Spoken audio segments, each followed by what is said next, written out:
Hello guys, welcome to my channel. तो let's start new drama. आज का new drama है love in the hotel. Story के start में नरेट किया गया कि एक मिस्टीरियस आइलैंड पर दुनिया का इकलौता 8 स्टार होटल है। मैटर नहीं करता कि तुम कितने ही अमीर हो, वहाँ जाने के लिए तुम्हें उनकी साइट पर लॉटरी जीतनी होगी। सिर्फ एक ही इंसान है, लॉन्ग चिंग, जो वहाँ पर ऐसे ही जा सकता है। उसके पास बहुत पैसा है और उसके आसपास बहुत सी हवा आती है। उसके पास लग्जूरियस चार्म है, हर कोई उसके लिए दीवाना है। अब 1 महीने पहले की स्टोरी जानते हैं कि हुआ क्या था। 1 महीने पहले एक लड़की बुक्स में चली गई और जब उसकी आंख खुली, कुछ लोग उसे मैनेजर 324 बुला रहे थे। उन्होंने कहा कि अगर वो 3 सेकेंड्स में नहीं उठी तो उसे फायर कर दिया जाएगा, क्योंकि वो नेदरलैंड में होना डिजर्व नहीं करती। उसने उठकर देखा, वो सच में 8 स्टार होटल नेदरलैंड में थी। ये एक नॉवेल थी जो कि उसने ही लिखी थी और वो उसमें जा पहुंची थी। उसे एक मैसेज मिला कि उसे बॉस प्रेसिडेंट को एलिमिनेट करना होगा। ये उसका टास्क था। इसके बाद वो लिफ्ट में घुसी और उसे पहुंचने में 20 मिनट लगने वाले थे।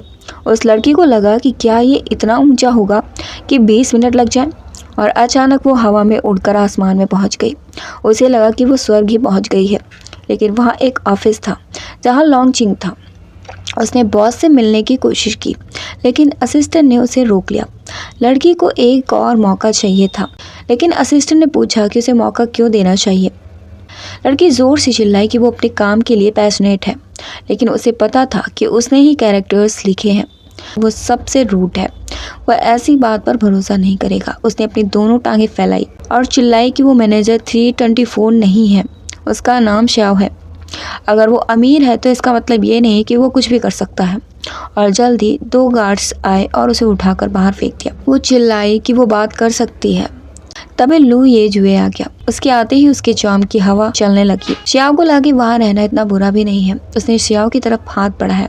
श्याव को लगा कि वो उसे उठाने वाला है, लेकिन वो उसे रास्ते में धक्का देकर हटाकर चला गया। श्याव उसके पीछे भागी, लेकिन वो चला गया। जल्दी उसे प्रमोट कर दिया गया। वो लॉबी मैनेजर बन चुकी थी। उसे फिर से नोटिस मिला कि उसका टास्क ये जुए को गलत रूम में भेजना था। अगला टास्क 2 लड़कियों को उसे प्रपोज करने से रोकना है, ताकि वो सही से चेकआउट कर सके। असिस्टेंट ने बताया कि मिस्टर येजुए को शोर पसंद नहीं है। उसने पूरा फ्लोर खाली भी करवा दिया था। येजुए अपने चेहरे से ज़्यादा ही ऑब्सेस्ड था। जब श्याव उसके पास गई तो उसने उसे शांत रहने को कहा, क्योंकि वो उसकी आंखों में शोर कर रही थी। फिर उसने रूम दिखाने को कहा जहाँ उसके चलने से भी उसे प्रॉब्लम थी।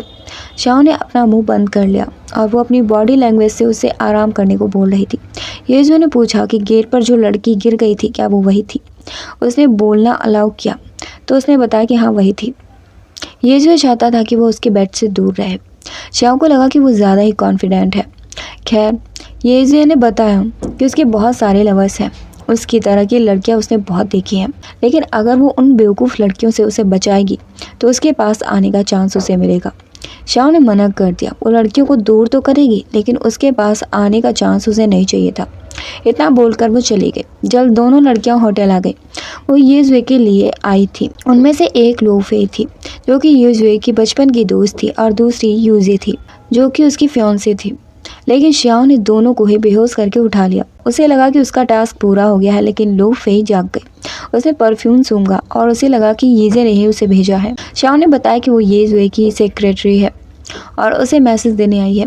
तभी यूजे भी चिल्लाने लगी। जब वो वहाँ गई तो वहाँ भी उसने यही कहा। श्याव ने उनसे निपटने के लिए बहाना बनाया कि जो जीतेगा वही येजुए का दिल जीतेगा।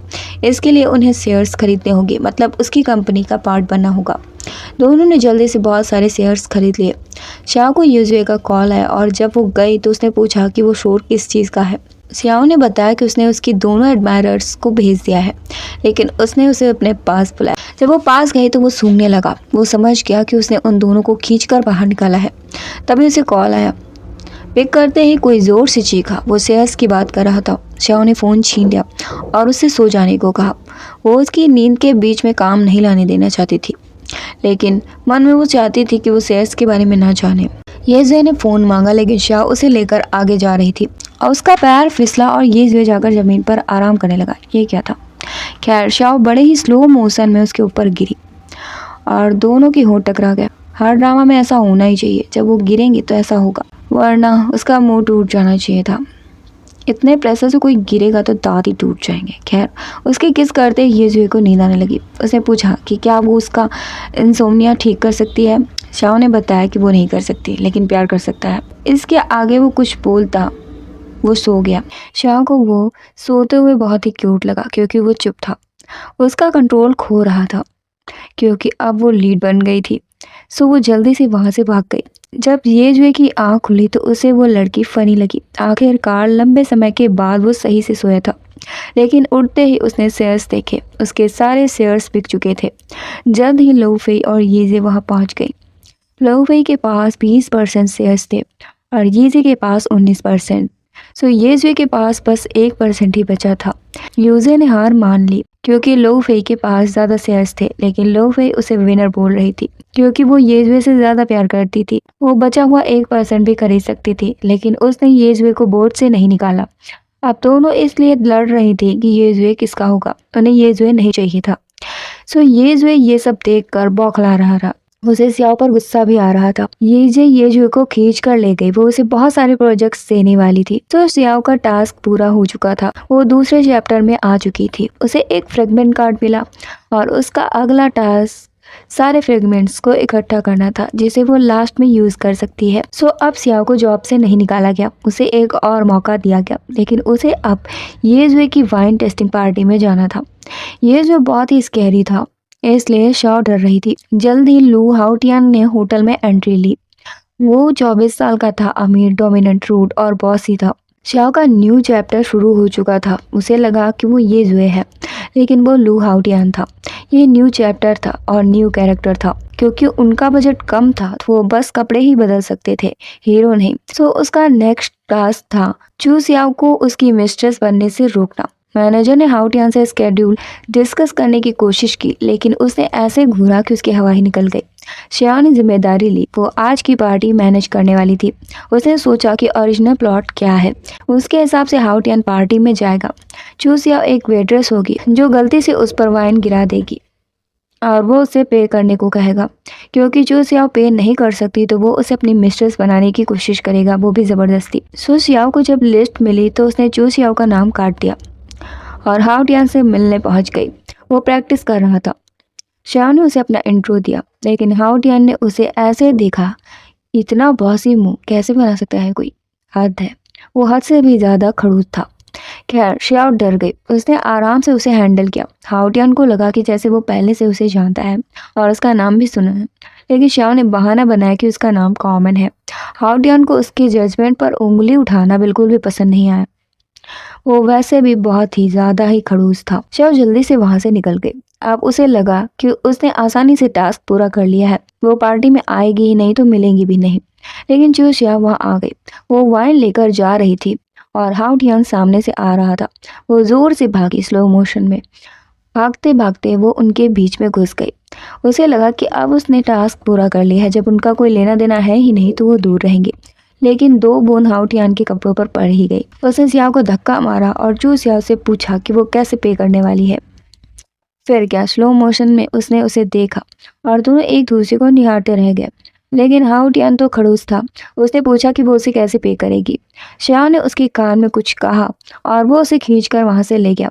उसने उसे दीवार से सटा दिया और कहा कि उसने उसे धमकी देने की हिम्मत कैसे की। श्याओ को पता था कि उसे अल्कोहल से एलर्जी है। उसने उसे धमकी दी कि वो सबको बता देगी। उसे उस औरत से दूर रहना होगा, क्योंकि वो उसे अच्छे से जानती थी, तो उसके लिए वो प्रॉब्लम्स खड़ी करने वाला था। उसने एक वजह पूछी कि वो उस औरत से क्यों दूर रहे। श्याओ ने कह दिया कि वो उससे प्यार करती है। अब वो उसे फोर्स्ड लव से परेशान करने वाली थी। उसने उसके करीब आकर कहा कि जब से उसने चेक इन किया है वो उसके प्यार में पड़ गई है और उसे जलन होती है जब वो किसी और के साथ होता है। हाउटियान भी उसकी बातों से हड़बड़ा रहा था। उसने धमकी दी कि अगर वो नहीं माना तो वो सबको बता देगी। हाउटियान ने उसका हाथ जोर का पकड़ा और वॉर्न करके चला गया, लेकिन किसी ने यह सब सुन लिया। जब वाइन टेस्टिंग की बारी आई तो उस आदमी ने सवाल किया कि वो खुद कभी वाइन क्यों नहीं पीता है। किसी ने भी उसे पीते हुए नहीं देखा था। जब वो खुद नहीं पीता तो कोई उसकी वाइन क्यों खरीदेगा।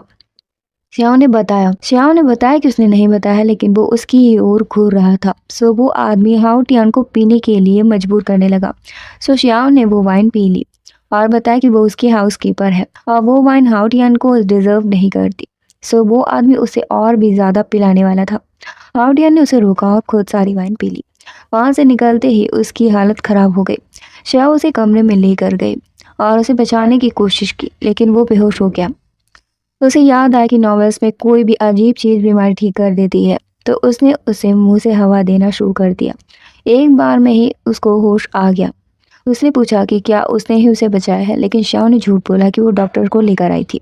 खैर, उसने बताया कि उसने सच में किसी को नहीं बताया था, लेकिन उसे पता कैसे चला ये बात तो किसी को भी पता नहीं थी। शाओ ने सिंपली बहाना बना दिया कि वो उससे प्यार करती है, इसलिए उसके बारे में सब कुछ पता है। हाउ टियान को भी पता था कि उसने कुछ नहीं बताया है, वरना वो उसे धमकी नहीं देती, सबको बता ही देती। उसने पूछा कि क्या वो सच में उससे प्यार करती है, इसीलिए सबको दूर कर रही थी। उसने कहा हाँ, लेकिन उसने माफ़ी मांगी। उसे ऐसा नहीं करना चाहिए था। प्यार के नाम पर उसे धमकी नहीं देनी चाहिए थी। उसने प्यार पर लंबा भाषण दिया। खैर, हाउ टियान ने पूछा कि अगर उसका क्रश कोई और हो तो क्या उसे प्रॉब्लम होगी। श्याओ ने कहा नहीं, उसे कोई प्रॉब्लम नहीं होगी। हाउ टियान को गुस्सा आ रहा था। उसने कहा कि कल का डिनर वो उसे सर्व करेगी। सो जब हाउ टियान डाइनिंग टेबल पर बैठा था तो उसे पिछला कैरेक्टर याद आ गया, जैसे श्याओ उसके मुंह पर गिरी थी। जल्दी से वहां आ गई और बताया कि चू श्याओ नहीं मिली। एक्चुअली उसने उसे बुलाया ही नहीं था, ये डिनर श्याओ के लिए ही था। उसने कहा कि वो उसे कैसे पे करेगी। उसने उसके दोनों एडमायरर्स को छीन लिया और कंपनी भी ले ली।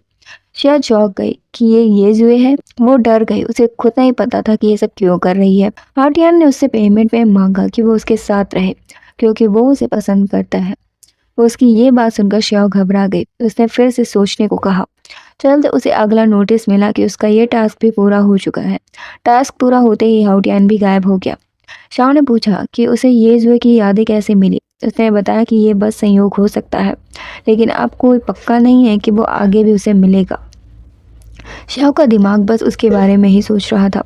जल्द ही न्यू प्रेसिडेंट वहां आया। उसे लगा कि ये वही होगा। अब न्यू चैप्टर शुरू हुआ। न्यू प्रेसिडेंट आया तो श्यान को लगा कि वो ये होगा।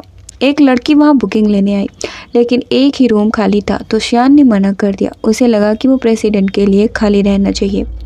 उस लड़की ने पूछा कि क्या उसका होटल अभी भी 8 स्टार होटल है। श्यान को समझ नहीं आया कि वो क्या बोल रही है। तभी उसे कॉल आया और जब वो वहां गई तो शेफ बहुत दुखी था। उसने बताया कि लेंग टिंगह्याओ ने उसके बनाए हुए वेजिटेरियन फूड को टेस्टी कहा था। वो उस होटल का सबसे बड़ा रेटिंग होल्डर था। उसने उनकी रेटिंग को छीन लिया। शेफ दुखी था कि उसने झूठ बोला, क्योंकि वो उसकी तारीफ से बहुत खुश था। श्यान के दिमाग में चल रहा था कि क्या ये येजुए होगा या कोई और। उसने पूछा कि वो कैसा दिखता है, लेकिन शेफ बहुत ही इमोशनल हो गया। वो खुद को रेटिंग खोने का जिम्मेदार समझ रहा था। श्यान ने उसे रोका और वो उससे बात करने वाली थी।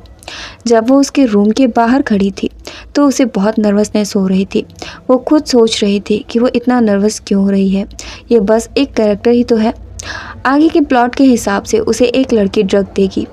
क्योंकि श्यान को ये पसंद नहीं था, इसलिए उसने आगे की स्टोरी पढ़ी ही नहीं थी। तभी टिंग हाउस के पीछे आ गया। उसने श्यान का नाम पुकारा तो उसे लगा कि वो उसे पहचान गया है।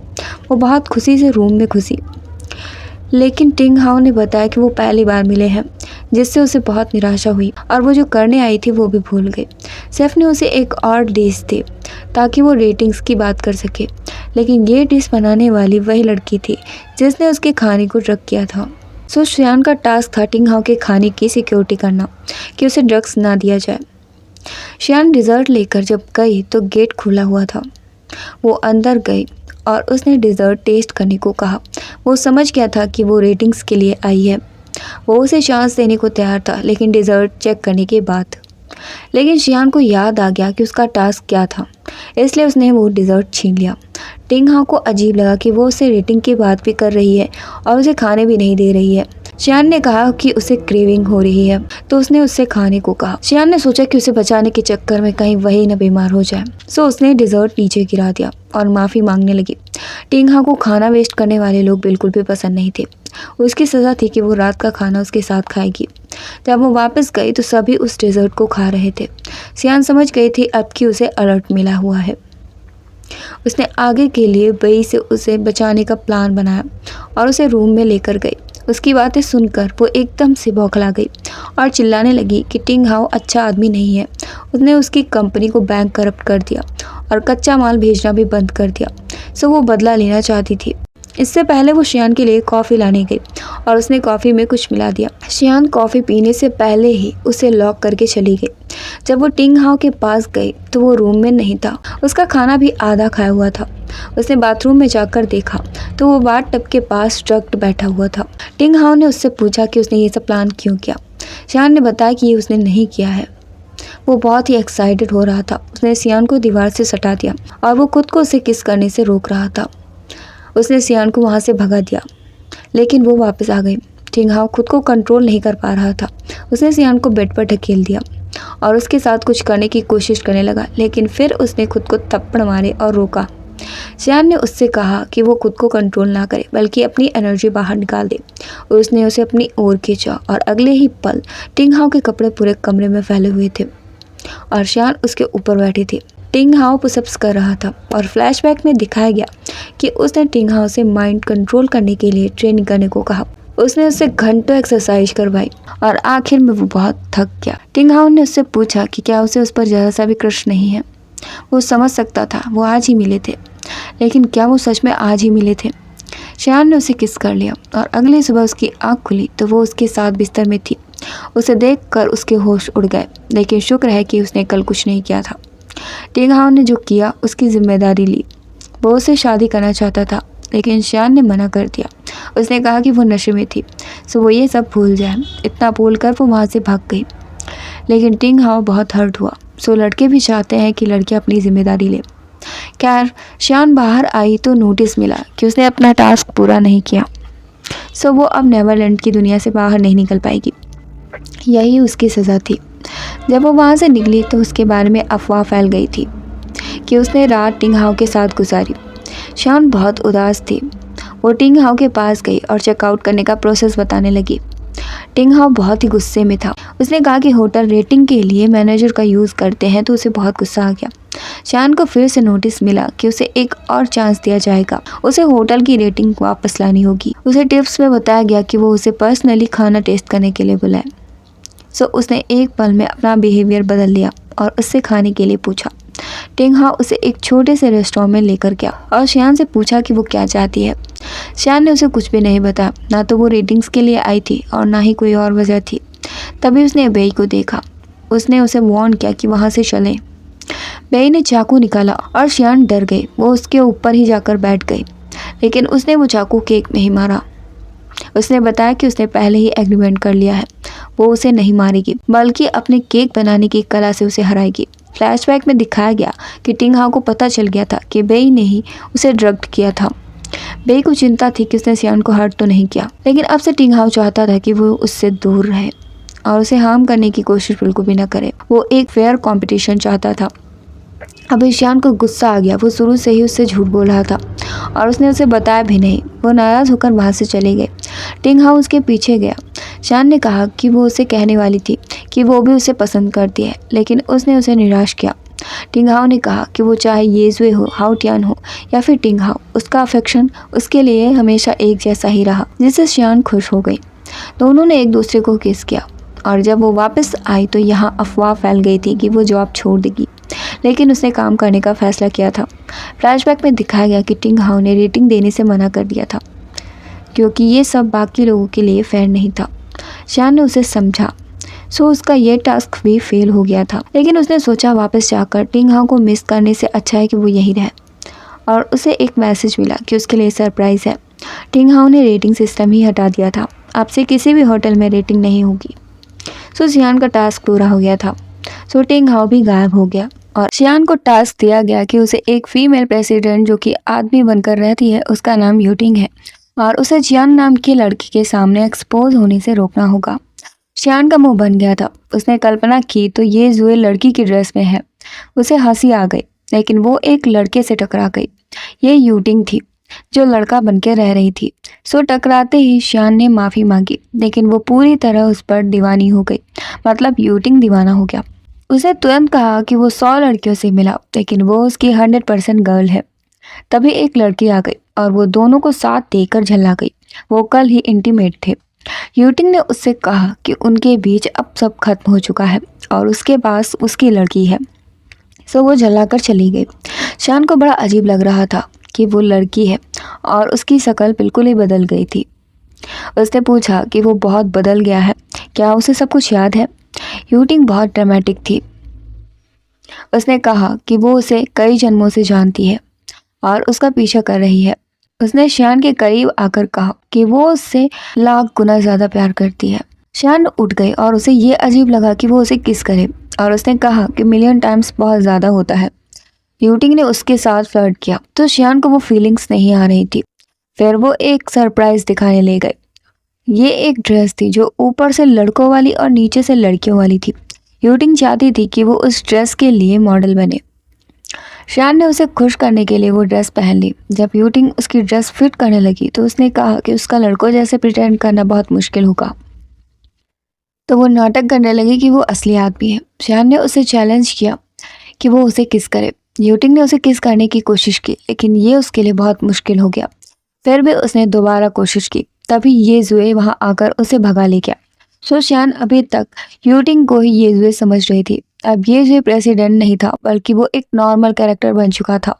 उसने पूछा कि क्या उसे प्रॉब्लम है। शान को ये और भी सही लगा कि वो अब प्रेसिडेंट नहीं है लेकिन अब उसका नेचर ही बदल गया था। वो वैसा बॉसी और खड़ूस नहीं था। अब शान को कुछ याद आया और वो भागकर वापस गई।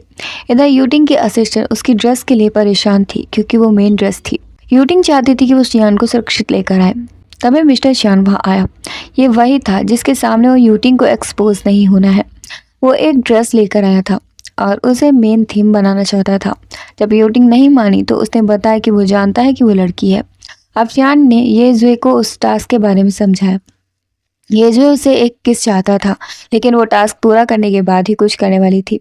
सो वो ड्रेस वापस करने गई लेकिन यूटिंग उससे नाराज थी। उसे लगा कि उसी ने मिस्टर चान को सच बता दिया है क्योंकि उसे मजबूरी में वो ड्रेस रखनी पड़ी थी। शान ने उसे बताया कि ये उसने नहीं किया है लेकिन उसने उसे बाहर निकाल दिया। शान चाहती थी कि वो सबके सामने लड़की बनकर आए। अब शान पार्टी में थी और परेशान थी कि मिस्टर चान यूटिंग की सच्चाई सबके सामने लाएगा और फायदा उठाना चाहेगा। सो जब ये जो शान से मिला तो बताया कि उसने मिस्टर चान को बाथरूम में ही लॉक कर दिया है। सो वो वहाँ नहीं आ सकता। अब यूटिंग के आने की बारी थी और वो लड़की बनकर सबके सामने आई। वो लड़की बनके ही सीईओ रहने वाली थी और सबने उसे अप्रिशिएट भी किया। शान का ये टास्क भी पूरा हो चुका था और उसके सारे कार्ड्स एक हो गए थे। वो एक वीआईपी कार्ड बन चुका था। ये जो लॉन्ग चिंग का ही कैरेक्टर था और हर सक्सेस के बाद उसने ही लॉन्ग चिंग के सारे कैरेक्टर्स एलिमिनेट कर दिए थे। शियान को गिल्टी फील हुआ क्योंकि उसकी वजह से येजुए ने अपने सारे कैरेक्टर्स खो दिए थे। ये एक बग था। सो अगला चैप्टर इन्वेस्टिगेशन के बाद ही शुरू होने वाला था। उसके पास एक दिन था जिसमें वो एंजॉय कर सकती थी लेकिन उसके पास जो कार्ड था वो बहुत काम का था। वो अब प्लॉट बदल सकती थी और अपनी ग्रीड को पूरी कर सकती थी। ये सब खत्म होते ही शियान उसे साथ ले गए। दोनों ने यूटिंग के प्रेसिडेंशियल सूट में मजे किए और बहुत सारी शराब पी। दोनों ने अपना कीमती समय बिताया। अब जब वो समुद्र के किनारे पर बैठे थे तो ये जो उसे ही निहार रहा था। उसने बताया कि उसे प्यार करना उसके लिए बहुत खुशी की बात है क्योंकि इससे पहले उसे पता भी नहीं था कि वो कौन है। वो रोज़ न्यू कैरेक्टर में होता था लेकिन उसके प्यार की वजह से वो खुद को ढूंढ पाया। वो उसके साथ हमेशा रहना चाहता था लेकिन शान को गिल्टी फील हो रहा था। उसने ही उसके लाइफ में मिस कर दिया था। उसने कहा कि वो हमेशा साथ नहीं रह सकते क्योंकि उसकी भी एक लाइफ है। लेकिन ये जो इस पल में ही खुश था। अचानक शियान को मैसेज मिला कि उसका 2 मिलियन का बिल कट गया है। वो तुरंत वहाँ से भागी। उसने ये जो से पूछा कि क्या उसके पास पैसे हैं। उसके पास नहीं थे। उसने कोई भी सज़ा मांगी लेकिन वो ये बर्दाश्त बिल्कुल भी नहीं कर सकती थी। उसने पीछे मुड़कर देखा तो ये जुए गायब हो चुका था। तभी मैनेजर वहाँ आया। शान ने ये जुए के बारे में पूछा लेकिन उसने उसे नहीं देखा था पर वो एक लंबा खर्चा वाला बिल लेकर आया था। उसने जो प्रेसिडेंशियल शूट में टाइम गुजारा था और इतना खर्च किया था वो उसका बिल था। शियान को उसे चुकाने के लिए 10 साल तक बेड शीट्स बिना सैलरी के साफ करनी पड़ती जिससे वो बहुत परेशान हो गई। नेक्स्ट चैप्टर शुरू होने वाला था। शियान का न्यू टास्क लॉन्ग चिंग और बाई लियान को अलग करना था। बाई लियान मिस यूटिंग की असिस्टेंट थी। सो आगे की स्टोरी अब शियान को ही लिखनी थी। वो आगे का प्लॉट लिख सकती थी और कार्ड से लॉन्ग चिंग का कैरेक्टर भी बदल सकती थी। अब मेन लीड लॉन्ग चिंग को दिखाया गया जो कि उस होटल का मालिक था। शियान उससे मिलने गई और उस पर भड़क गई। ये पैसे उसने ही खर्च किए थे और शियान पर कर्जा बना दिया। लॉन्ग चिंग ने उससे कैसे भी करके चुकाने को कहा। वो बहुत ही खड़ूस था और वो उसे याद भी नहीं थी। चिंग ने कहा कि वो पैसे चुकाने के लिए उसके साथ रात गुजारे। शियान ने सोचा कि ये येजुए नहीं है और उसने मना कर दिया, लेकिन चिंग ने उसे पकड़ लिया। वो बहुत सीरियस था लेकिन एकदम से हंसने लगा। उसे वो अच्छे से याद थी। उसने माफी मांगी कि उसने ये सब नाटक किया। उसने बताया कि वो इस दुनिया से बिलोंग नहीं करता। उसे लगता है कि उसे टाइम ट्रैवल का पता चल चुका है। अब उसने अपनी स्टोरी बताई कि एक दिन उसकी आंख खुली तो वो उस ऑफिस में था। उसे लगा कि उसे किसी ने किडनैप कर लिया है और वो जोर जोर से चिल्लाने लगा। वो बहुत ही घमंडी था। उसका वहां होना उसे बहुत अजीब लग रहा था। तभी उसके सामने नॉवेल की स्टोरी आ गई। उसे बताया गया कि उसे डिजर्टेड कर दिया गया है। एडिटर ने उसे रिसाइकल बिन में डाल दिया था। सो सिस्टम ने उसे फिर से मौका दिया कि वो बॉसी प्रेसिडेंट बन सकता है। उसका काम एडिटर को ढूंढना था और तभी उसे अपने वजूद का पता चलेगा। वो देर नहीं करना चाहता था। उसके दोबारा गायब होने से पहले उसने उसे प्रपोज किया। शियान उसका प्रपोजल लेने से घबरा रही थी। चिंग ने कहा कि वो समझता है अगर वो मना कर देती है तो कोई बात नहीं। शियान ने बताया कि वही एडिटर है, उसने ही उसे डिलीट किया था। चिंग को उसकी बात पर भरोसा नहीं हुआ। उसे लगा कि वो मजाक कर रही है, लेकिन शियान ने उसे रिंग के बारे में बताया। वो रिंग उसकी ग्रैनी ने दी थी जो वो अपनी लव को पहना सके। उसे उस रिंग से बहुत प्यार था क्योंकि वो उसकी ग्रैनी की आखिरी निशानी थी। ये सब सुनकर उसे यकीन हो गया कि वही एडिटर थी जिसे वो अपनी रोशनी समझता था, वही ऐसा करेगी। सियान ने बताया कि इसके बॉस ने उस नॉवल को डिलीट करने के लिए कहा था जिस पर रिवेन्यू नहीं आ रहा था। चिंग को और भी बुरा लग रहा था। बस रिवेन्यू की वजह से उसकी लाइफ पूरी तरह से बर्बाद हो गई थी। सियान ने माफी मांगी कि वो उसे सेफ नहीं रख पाई। चिंग ने बताया कि उसका टास्क एडिटर को ढूंढना था और उसका क्या था। शियान ने बताया कि उसका टास्क उसकी लव लाइफ को मॉडिफाई करना था। अब चिंग बहुत ही दुखी था। उसे रोना आ रहा था। वो शियान को और नहीं सुन सकता था। वो दोबारा उसे देखना भी नहीं चाहता था। शियान के लिए जैसे एकदम से सब कुछ खत्म हो गया था। उसने हार ना मानने की ठानी और उसके पीछे भागी। तभी उसने देखा कि चिंग बायलियान से टकरा गया है, क्योंकि वो जानता था कि आगे की स्टोरी क्या है, इसलिए वो उसे अपना डियरेस्ट पर्सन बनाने वाला था।